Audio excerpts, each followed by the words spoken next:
Hi, you guys. Oh, I'm a little late tonight. Auntie Ruthie's in town. Auntie Ruthie. And so, getting ready to go to Europe. Very excited. Probably next week's schedule is going to be even more erratic, but we'll try. So I want to start off and ask to please like and subscribe and hit the notification button. And again, sorry, my room's a mess. All right, let's get into this. So first and foremost, I want to just make sure you guys know that the podcast that dropped on Sunday, that's in the podcast tab of the YouTube, it has all the receipts related to Chris. If you haven't heard them in their entirety, not just the little clips on social media, I'm talking about the whole thing. Here's the one, episode 226, Dorit Stylist Answers Me. This is, of course, about Chris, the hairstylist, who Dorit said tried to steal a hotel room stay from her and get the money for it. And then Chris went on and said that's not what happened and took us through a really well-explained depiction of what occurred. And then, you know, he still hadn't been paid by her for work that he definitely did. And so there was like, well, why aren't you paying for him at least that at the time that, you know, all this went down? Well, I've got some news on that. Is that Chris, the hairstylist, did get paid by Dorit after all that crap dropped on Watch What Happens Live and Jeff Lewis and all that, right? But it took people complaining about it publicly on his behalf for Dorit to pay him, which I thought was unusual in that why didn't she, once she settled the bill with him, you'll have to go listen to the story, pay him right away. That didn't happen. So she waited until it all came out publicly and then she paid him. So kind of an unusual situation. I also didn't understand why Dorit waited 4 months to review his bill. Like, why wouldn't you, if you had a problem with someone's bill, immediately address it and deal with it? I don't know. But that's just me. Some people were like, oh, you know, Dorit's busy. She didn't have time to do the accounting. You know, he should have done more accounting on it, known that, you know, the hotel bill was paid by her, even though originally it wasn't, blah, blah. Okay. But let's just say that. But the one thing I wanted you to know for this video is Chris did get paid, but only after it all came out that Dorit didn't pay him on Jeff Lewis. Now, it's at this moment I want to tell you that, yes, my hair looks like crap, and yes, I'm dyeing it tomorrow before Europe, but not yet. I'm waiting till the very last minute so my hair looks extra healthy. Second thing I want you guys to know is that Mauricio being kissing some girl at Chateau Marmont is not unusual, given the fact that we've caught Mauricio kissing, I don't know how many girls now. And when are you guys going to learn that Mauricio's quote-unquote friends are girlfriends that he's having sex with? Okay, but they're not like his steady squeeze, all right? So, you know, in the traditional sense, I can tell you right now, Mauricio is not going to have a girlfriend for a long time. It's going to be a while. So another thing that came out is PK is never coming back to Real Housewives of Beverly Hills, which means Dorit and PK are donezo. That's what it means, read between the lines. And Dorit is, you know, having to clean up a mess, you know, the mess of all the debt and all the problems that PK and her kind of created together in their marriage. And it's going to be a challenging period of time for her in all this, for sure. And PK is going out and he's trying to rebuild his whole life and start his business again. And that's going to be challenging. And I think he's going to focus on England and she's going to focus on LA, and that's what's going to happen with those two, based on what's kind of come out. Oh, Andy Cohen is not ever stepping down, no matter who you hear it from, no matter how many times you hear it. It's never happening. They'll be ripping that microphone. Well, he doesn't have a microphone, but they'll be ripping that shot ski out of his cold, dead hand. And the only big announcements coming out of Bravo are new shows, of which Sir Rules will be one of them. So for some people, Vanderpump Rules replacement show's big news, I guess. But this whole concept that there was some other big announcement happening is not real, okay? And nor has it ever been. So there you have it. Okay, so tonight I'm going to finally introduce you to Carol Bell. Now, Carol Bell I mentioned on last week's recap and gossip dump. This is Kathy Hilton's good buddy that we keep seeing time and time again with Kathy. And this is the girl that I'm telling you is getting her brand deals, which is why she's having so many parties. Remember that she was criticized for that. And I said she's doing brand relationships, and that's why, well, this is Carol, meet her here, partner at Brandling Communications. She's the reason that Kathy's having so many parties because she's getting her promotional deals. I just thought you should meet her finally because we've certainly seen her around enough. And look, she's friends with Jeff Vespa. Oh my God. Jeff, how are you? Jeff was really important. Jeff was the founder of Wire Image. And I knew Jeff before Wire Image was Wire Image. Wow. My aunt's cute. Wow. So you probably noticed that PK was on the red carpet for the opening of Planet Hollywood, which was Robert Earl's opening. Robert's kind of a man around town. He's married now, but yeah, that's Robert Earl. He's the Planet Hollywood guy. Well, I just thought you might find it interesting that he owns Buca di Beppo, Italian restaurant, which might explain why Dorit Kemsley did their restaurant, remember, for the season of Beverly Hills where she redid their room, the Capri room. It's because Robert Earl put that deal together through PK for her. And now PK is going to the Planet Hollywood opening. See how that works? All right, let's get down to it, shall we? So tonight's episode really is broken into two parts. We have a dinner party and we have a catamaran ride in St. Lucia. And that is what we're dealing with the woman. And what first happens is everybody gets ready and they go to dinner. And really the central point of this dinner is going to be that Sutton is going to apologize to Dorit for the wallet comment. And it's going to become a debate on whether Kyle has Sutton's back and really is her friend, which Garcelle doesn't think she is. And Sutton seems blind to it. I guess Kyle's just a magnet for kiss asses. Me, now Sutton. Geez, what's going on here?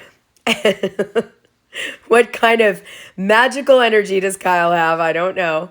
And then we have Erika Jayne calling out Sutton. She starts off at the dinner where she's kind of implying that Sutton kicks women when they're down, but that's going to be taken further on the boat ride.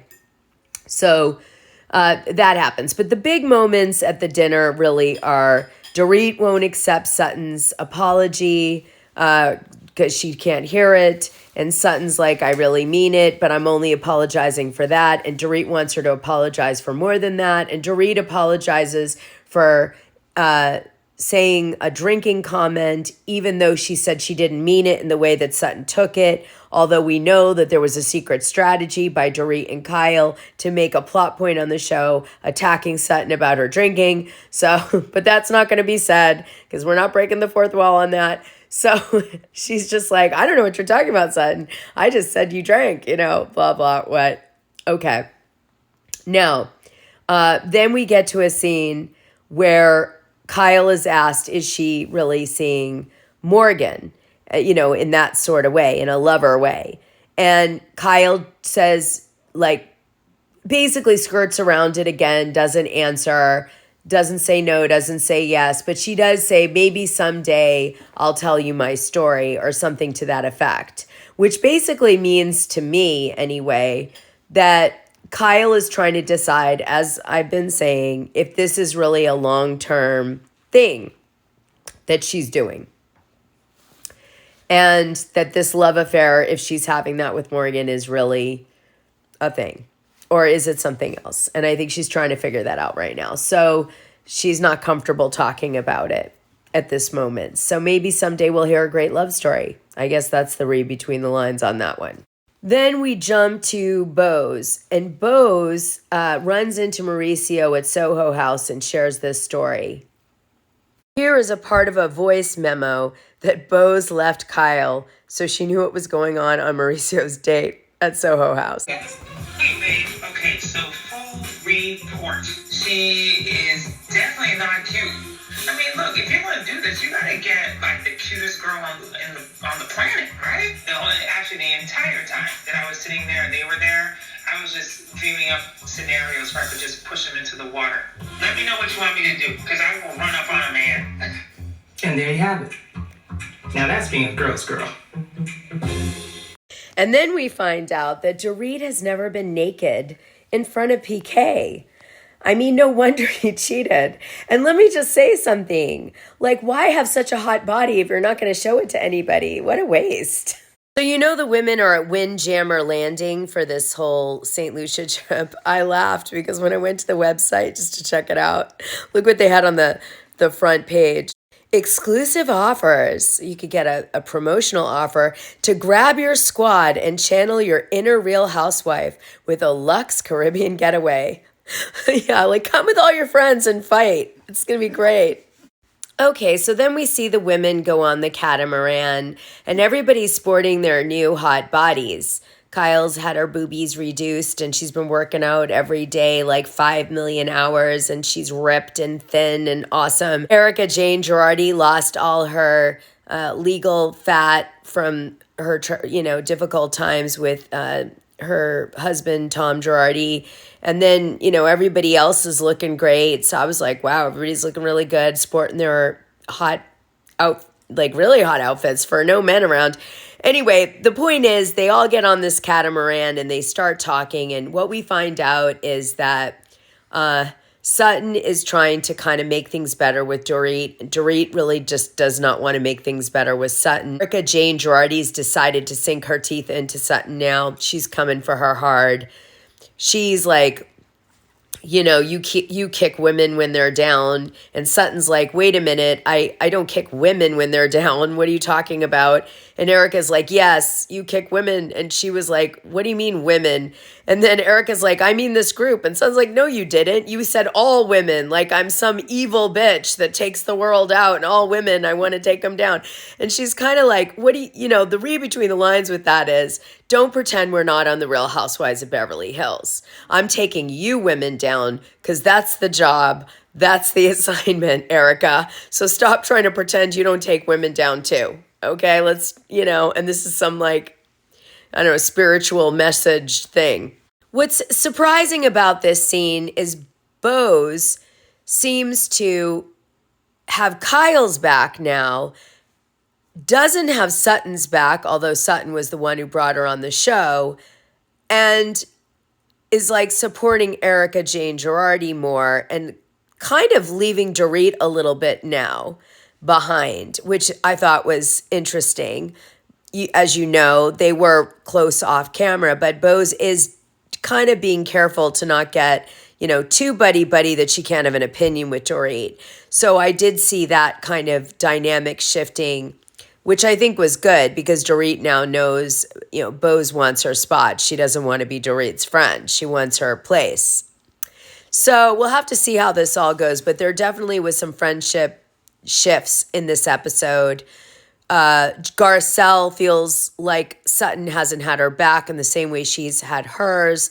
And now she's deciding, like, although I, care and have fun with Sutton, maybe we're not as tight as we thought we were. Again, the show's in the way, right? So everything's shifting. Kathy Hilton looked very tired towards the end of this trip. I think these trips really kicked the shit out of her, all the drinking and everything.